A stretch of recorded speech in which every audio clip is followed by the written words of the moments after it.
Alhamdulillahi Rabbil Alamin.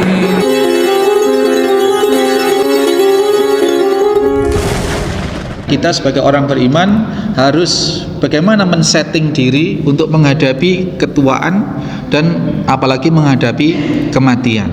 Jangan kalah sama tukang sihir lah Pak. Kita orang bertauhid, dia orang musyrik kok. Dia saja berpikir seperti itu.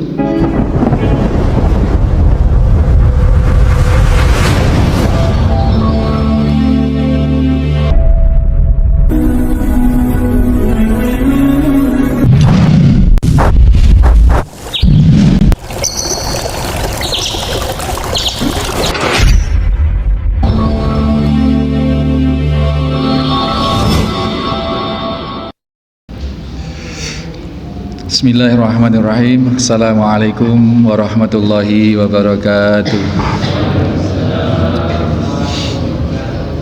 Innal hamdalillah nahmaduhu wa nasta'inuhu wa nastaghfiruh wa na'udzu billahi min sururi anfusina wa min sayyiati a'malina. May yahdihillahu fala mudhillalah wa may yudlil fala hadiyalah. Asyhadu an la ilaha illallah wahdahu la syarikalah. Asyhadu anna Muhammadan abduhu wa rasuluhu wa ba'd. Bapak-bapak, ibu-ibu, hadirin hadirat, saudara-saudari, adik-adik, anak-anak jamaah Masjid At-Taqwa Waringin Anom Panarukan Situbondo, rahimani wa rahimakumullah. Apa yang dilakukan oleh tukang sihir ini? Yang pasti yang membackup kekuasaan raja begitu. Nah, cerita Rasul sallallahu alaihi wasallam berlanjut, falamma kabura qala lil malik. Ketika tukang sihir ini sudah tua, sudah kabura, sudah tua, maka dia mengajukan satu permohonan kepada raja. Ini qad kaburtu. Ya raja, sesungguhnya aku sudah tua. Fab'as ilayya hulama u'alimhu sihra. Sesungguhnya aku sudah tua wahai sang raja, maka aku minta engkau sediakan, engkau hadirkan kepadaku ilayya hulaman, seorang pemuda atau seorang anak, u'alimhu, untuk aku ajarkan kepada dia as-sihr, yakni sihir. Bapak Ibu sekalian, apa faedah dari kalimat ini? Yang Rasul sallallahu alaihi wasallam sampaikan bahwasanya sehebat-hebat siapapun, sesakti-sakti siapapun, sekaya orang apapun, sekuasa apapun, tukang sihir ini atau siapapun pasti tidak bisa menolak ketuaan, tidak bisa menolak usia. Ini yang harus kita ambil satu faedah, Pak.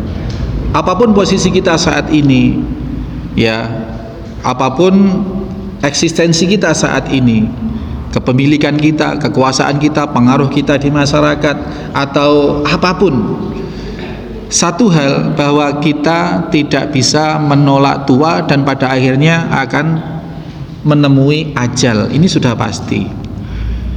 Maka seorang tukang sihir pun masih memikirkan bagaimana kelangsungan dia, kelangsungan amaliyah dia ketika dia nanti meninggal.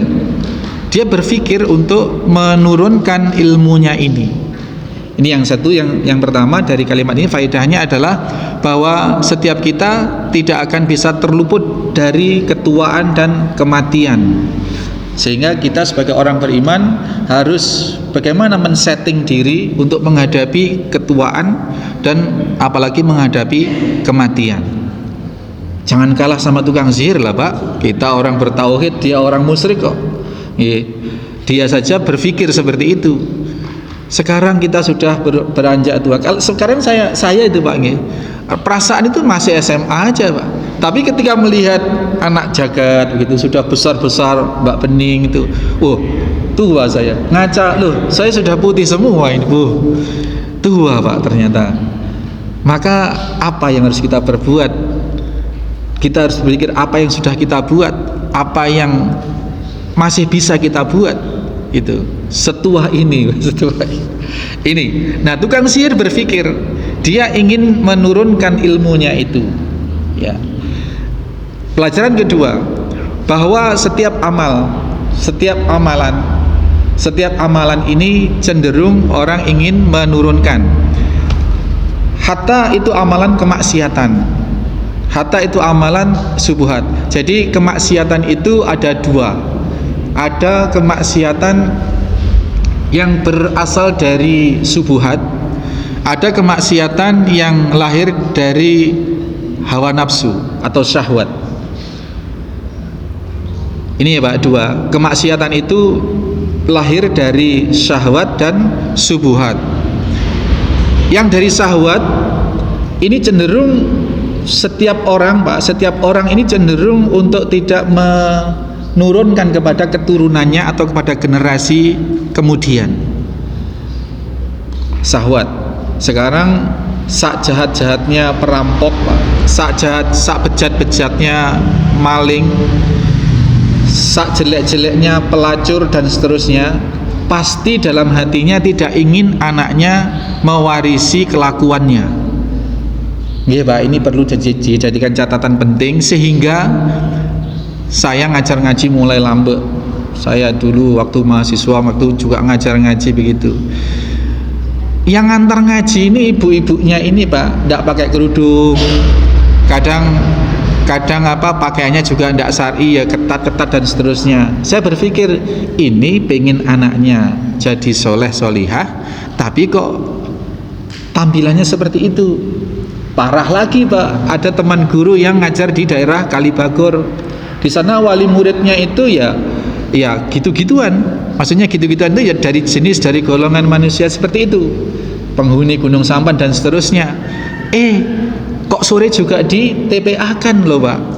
Lah ini menunjukkan satu fitrah manusia, bahwa sebejat-bejat seseorang, kalau kebejatan ini lahir dari syahwat, maka yang bernuansa syahwat ini tidak akan diturunkan kepada anak-anaknya. Ini pasti.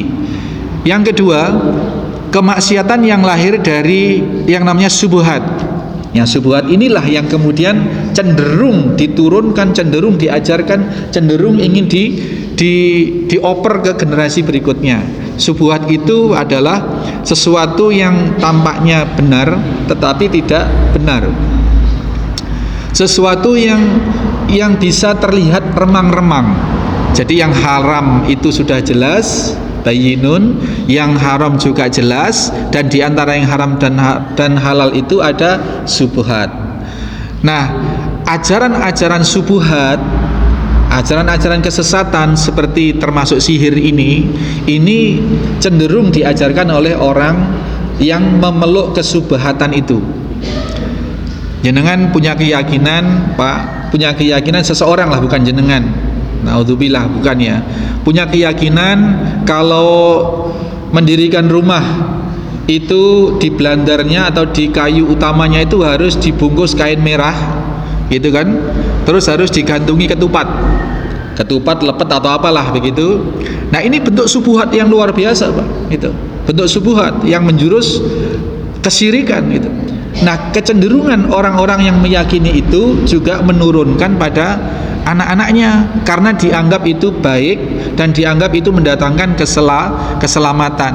Maka kepada anak-anaknya, kepada generasi berikutnya menyarankan, mengajarkan seperti itu. Ajaran-ajaran sesat Syiah Rafidhah misalkan, ajaran-ajaran kesesatan yang lain, kebid'ahan yang dianggap itu kebaikan, cenderung diajarkan, ditularkan gitu. Termasuk sihir. Sihir itu dia tukang ahli sihir, dia ahli kemusyrikan, dia berpikir untuk bagaimana menurunkan itu. Maka sekali lagi kita jangan sampai kalah, yang insya Allah kita ahli tauhid insya Allah itu, jangan sampai kalah dengan ahli musyrik, ahli subuhat seperti itu. Maka apa yang kita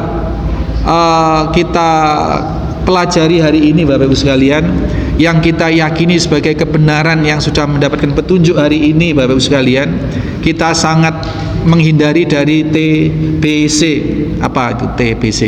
Tahayul, bid'ah, dan khurafat. Kita komitmen, kita ngaji setiap hari untuk dalam rangka mengenali dan menghindari TBC itu. Kita yang insya Allah sudah memenuhi kualifikasi atau berupaya terus-menerus menjadi ahli tauhid, jangan sampai kalah dengan ahli subuhat. Yang ahli subuhat saja memikirkan generasinya untuk diajarkan itu, kita jangan sampai tidak berpikir. Kita jangan sampai hanya berpikir untuk keselamatan diri kita sendiri. Oke. Kalau kita sekarang sudah yakin bahwa kalau ada kupu-kupu masuk rumah, ada tamu, itu keyakinan yang tidak betul.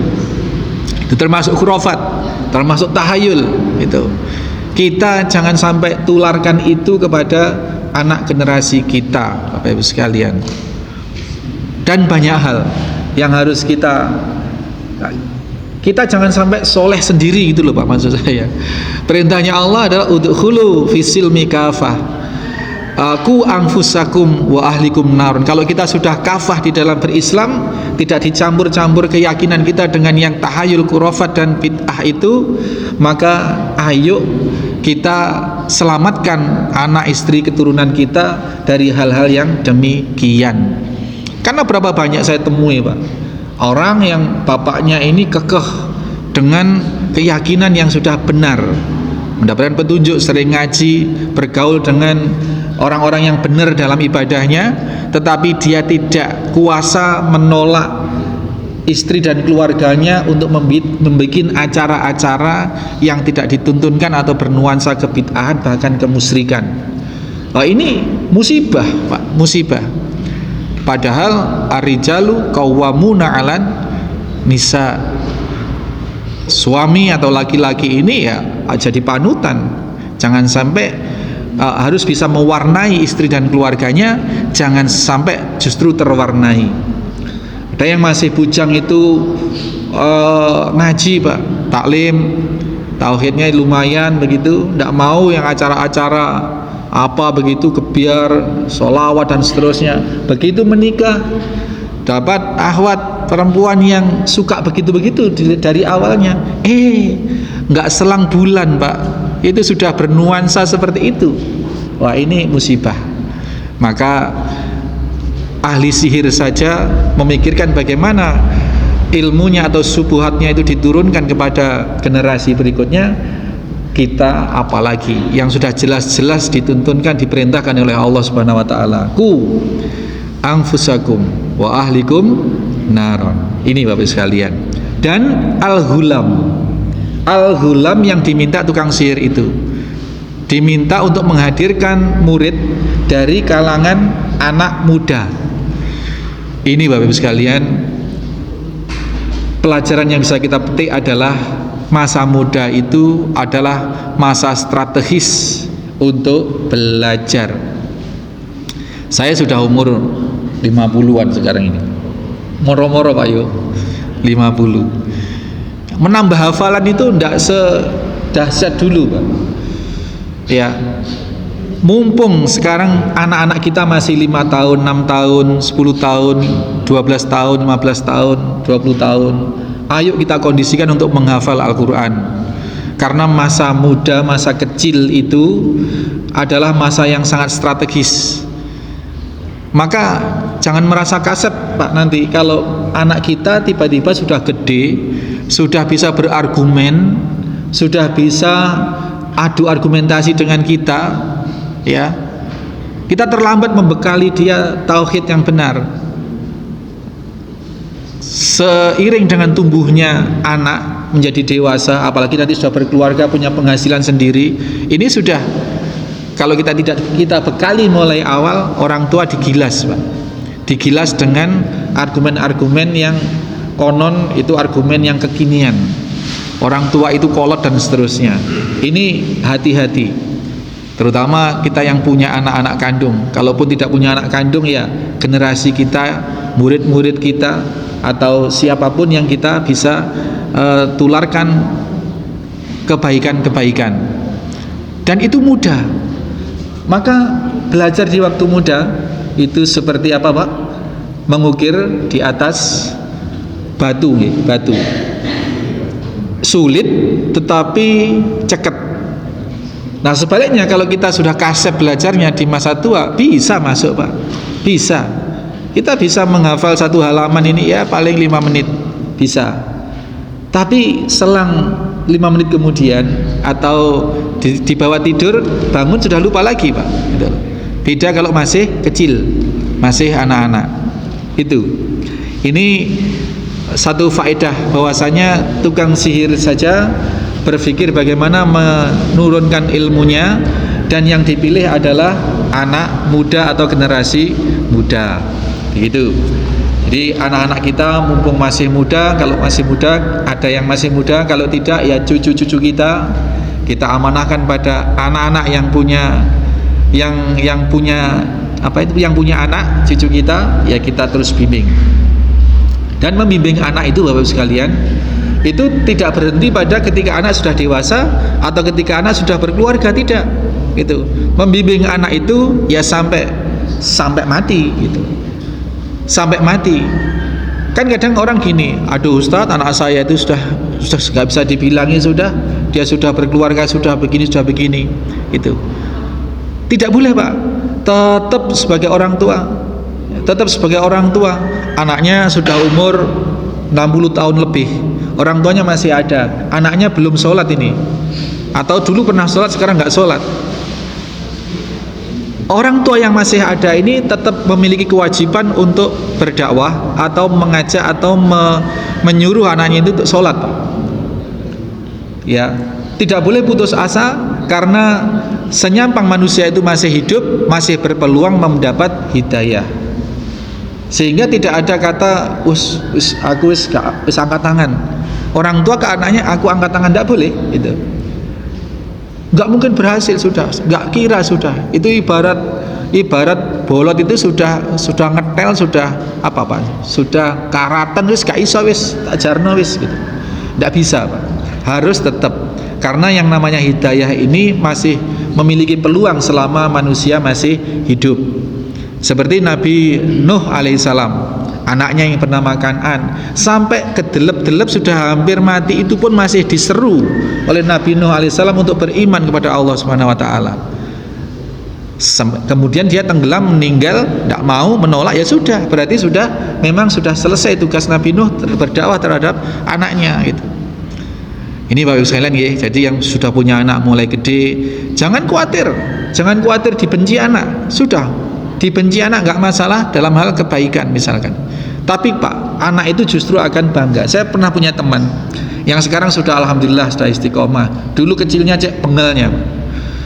Dia sekarang itu cerita dengan bangga, menceritakan kekejaman orang tuanya ketika dia meninggalkan sholat. Pernah diikat di pohon, pernah diangkrang, pernah digebukin dan seterusnya.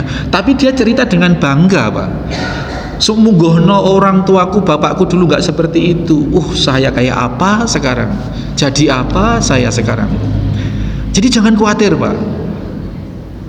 Keras kepada anak untuk kebaikan, apalagi sudah umur, kan ajarannya kalau umur 7 tahun sudah harus dibimbing untuk sholat. Kalau sudah 10 tahun tidak sholat, pukul Pak. Apalagi 11 tahun, apalagi 12 tahun, apalagi 13 tahun. Kok ketok mainan apa, mainannya itu buat perhatian, mainannya itu kalau bisa dihancurkan, buat shock terapi anak gitu. Nggak apa-apa, rugi mainan, cari uang beli lagi gitu. Jadi hal seperti ini Pak. Jadi Bapak, kalau 10 tahun suruh mukul Pak. Kalau anak tidak sholat, dia tidak menunaikan pensyariatan Islam secara umum, sebenarnya tidak hanya sholat itu.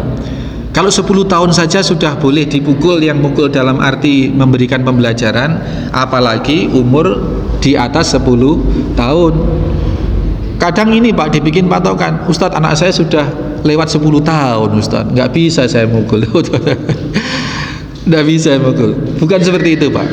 Maksudnya kalau 10 tahun saja sudah boleh dikerasi fisik untuk mendidik anak supaya bertauhid, beribadah, apalagi di atas 10 tahun. Itu maknanya. Kita lanjut ucapan-ucapan Nabi ini, Masya Allah, syarat dengan pelajaran. Dari mana tadi? Al-Ghulam u'allimhu sihr, akan aku ajari sihir. Itu dari situ tadi. Fa ba'atsa ilaihi hulaman, maka raja itu pun menghadirkan seorang murid, seorang anak laki-laki. Nggak tahu cara memperolehnya bagaimana, apa proses seleksi seperti hari ini melalui UNBK atau apa begitu, tidak tahu. Tapi yang pasti ini sudah dapat satu orang al-hulam, dapat satu orang yu'allimuhu, untuk diajari sihir. Wa kana fi tariqihi idza salaka rahibun. Setelah ketemu murid anak laki-laki ini dijadwal, Pak, dijadwal untuk belajar sihir di tempat tukang sihir. Dia tidak mondok, dia pulang ke rumah. Nah, kemudian di sini singkat cerita, wa kana fi tariqihi idza salaka rahibun. Ketika dia riwa-riwi berangkat dari rumah ke mau kursus sihir, mau sekolah sihir ini, dia melewati tempat seorang rohib. Rohib itu ulama ahli ibadah, ulama di zaman Nasrani. Berarti ini kisah ini adalah setelah Nabi Isa alaihissalam, sebelum Rasul Shallallahu Alaihi Wasallam. Jadi ini masih Nasrani, Pak, rohib. Ini masa-masa itu, tidak tahu tahun tepatnya kapan, begitu. Kemudian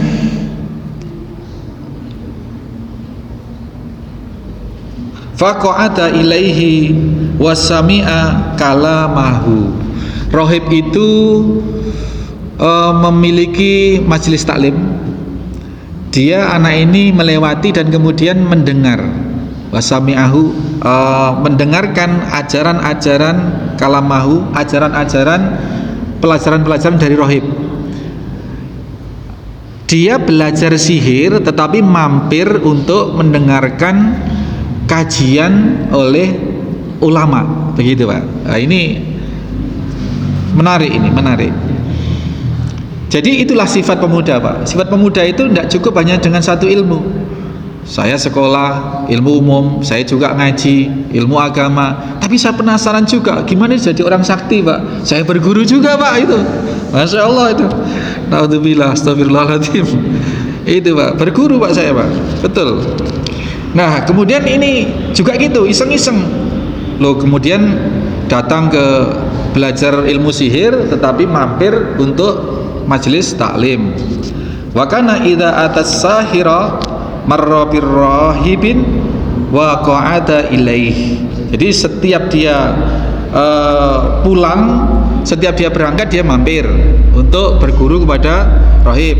Setelah dari tempat tukang sihir pulang, dia juga mampir lagi, Pak, mampir lagi untuk ngaji di tukang rahib. Fa idza atas sahira, kemudian satu saat dorobahu, ketika dia datang ke tukang sihir karena kasep, karena telat datangnya, karena mengaji dulu tadi, ketika datang di tempat tukang sihir dorobahu, dia dipukul. Tukang sihir ini memukul pemuda itu karena terlambat. Ini satu pembelajaran, Pak, bahwasanya di dalam proses belajar mengajar memukul itu boleh. Ini dalam ilmu Islam boleh. Bahkan orang tua anaknya tidak mau sholat umur 10 tahun dipukul, bahkan disuruh pukul. Itu. Ini berbeda dengan hukum positif di negeri, Pak, di negara kita. Ini kalau kita jewer anaknya orang, kita murid kita, sekarang urusannya sudah runyam, Pak, itu, Pak. Runyam sekarang. Tapi sebenarnya konsep memukul di dalam pembelajaran itu memang diajarkan gitu. Untuk menarik, untuk menggugah minat dan menggugah konsentrasi perhatian anak terhadap pelajaran. Itu memang dibolehkan. Dulu waktu masih belum ada undang-undang seperti ini, belum ada kegawatan seperti sekarang, guru-guru itu, Pak, mukul ke muridnya, siap dengan penggaris, siap dengan, saya dulu guru saya itu bambu yang dioroti itu, Pak, ya duting lah istilahnya, duting. Duting itu untuk dikte baca di papan tulis. Kalau muridnya nggak bisa, sabet ke kentole itu minta. Dan orang tua berterima kasih terhadap guru yang perhatian kepada muridnya seperti itu. Terima kasih. Kalau anak wadul neng wong tuwek pulang, Pak, aku nganti ngono, yo kapokmu kapan gitu. mangkane gue sinau sing pateng gitu Pak. Kalau orang dulu. Kalau sekarang anaknya telinganya merah, nggak sampai lapor ke orang tuanya, loh kenapa? Ayo kenapa? Direkam anaknya, dibawa ke puskesmas di apa? Oh apa? Apa Pak? Otopsi.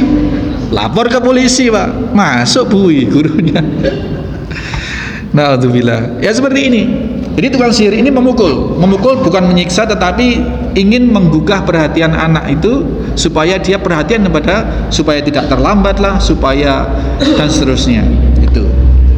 Ini pembelajaran buat kita.